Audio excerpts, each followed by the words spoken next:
Halo semuanya, pertama saya akan memperkenalkan anggota kelompok saya. Saya sendiri Erlistin, Yanti, Juliana, Linda, Merilia, dan Tabela Novena. Hari ini kami akan menjelaskan tentang BPR atau Bank Perkreditan Rakyat. Saya sendiri akan membahas secara singkat sejarah berdirinya BPR.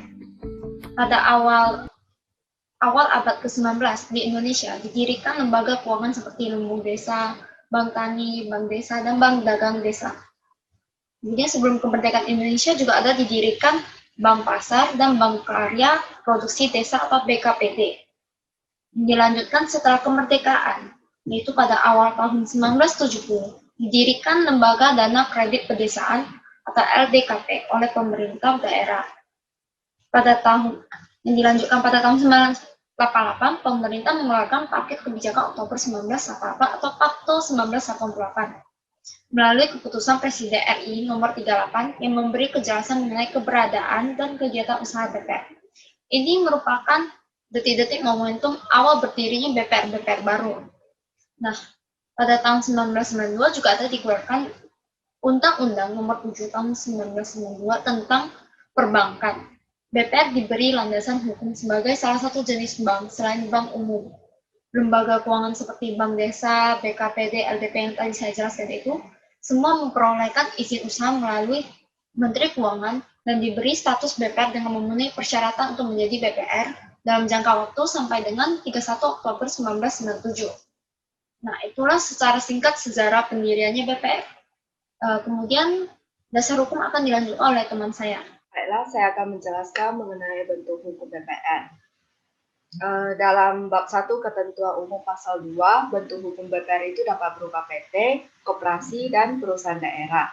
Dalam bab 4 tentang kepemilikan dan perubahan modal, BPR pasal 14, sumber dana yang digunakan untuk kepemilikan BPR itu yang dilarang itu yang berasal dari pinjaman bank atau pihak lain, kecuali yang berasal dari APBD.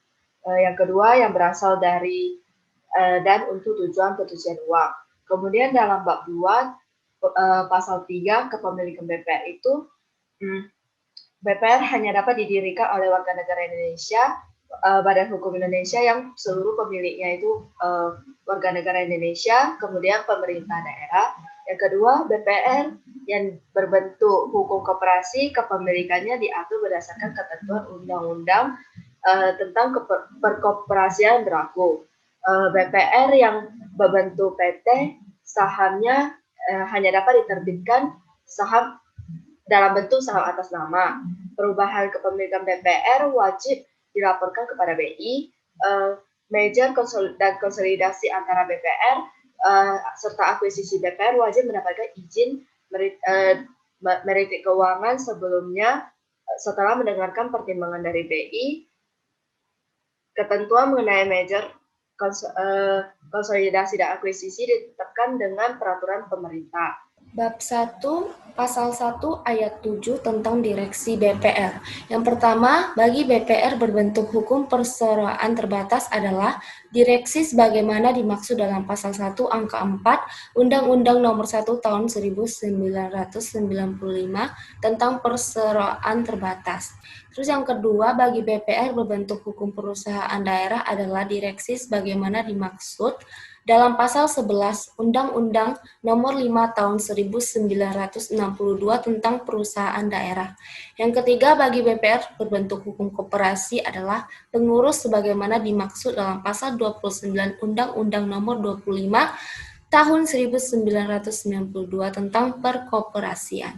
Terus untuk pasal 1 ayat 8 tentang komisaris BPR, yang pertama bagi BPR berbentuk hukum perseroan terbatas adalah komisaris sebagaimana dimaksud dalam pasal 1 angka 5 Undang-Undang Nomor 1 Tahun 1995 tentang perseroan terbatas.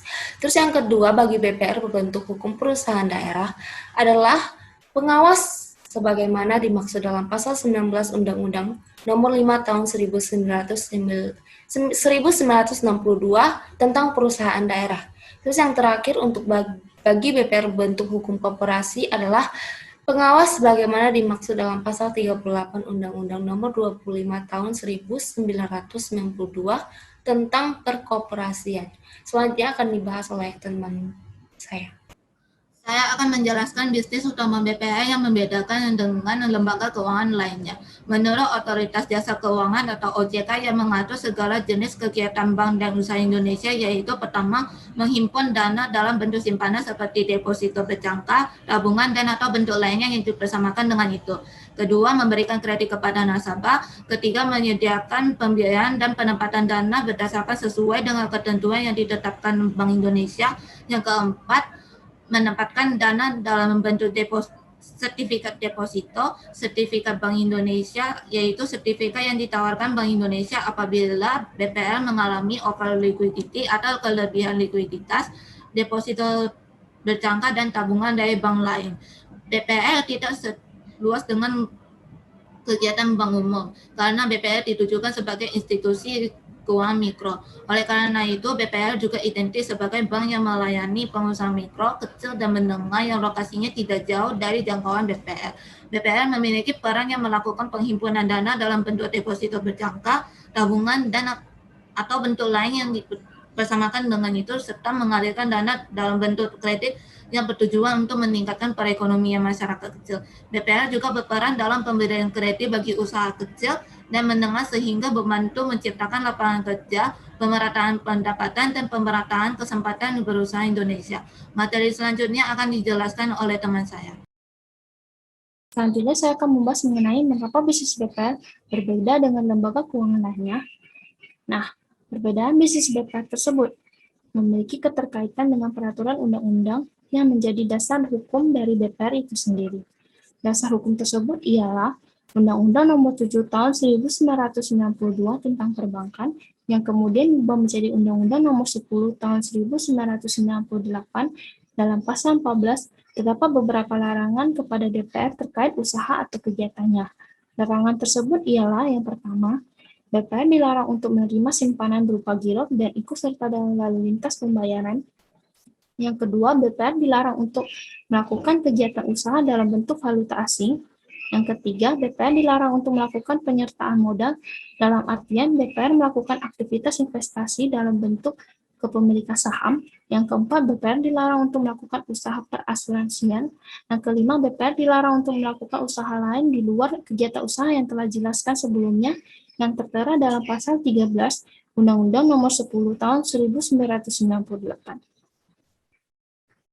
Baiklah, selanjutnya saya akan menjelaskan layanan apa saja yang ditawarkan BPR. Yang pertama, tabungan. Nasabah tidak akan dikenakan biaya administrasi pada saat pembukaan maupun penutupan rekening, setoran awal yang ringan. Juga nasabah dapat mengambil dananya kecuali dana tabungan berjangka. Bunga tabungan BPR berkisar per bulan berbeda dengan BPR syariah yang hanya mengenal sistem bagi hasil 75/25 atau sekitar senilai 5%. Yang kedua, deposito.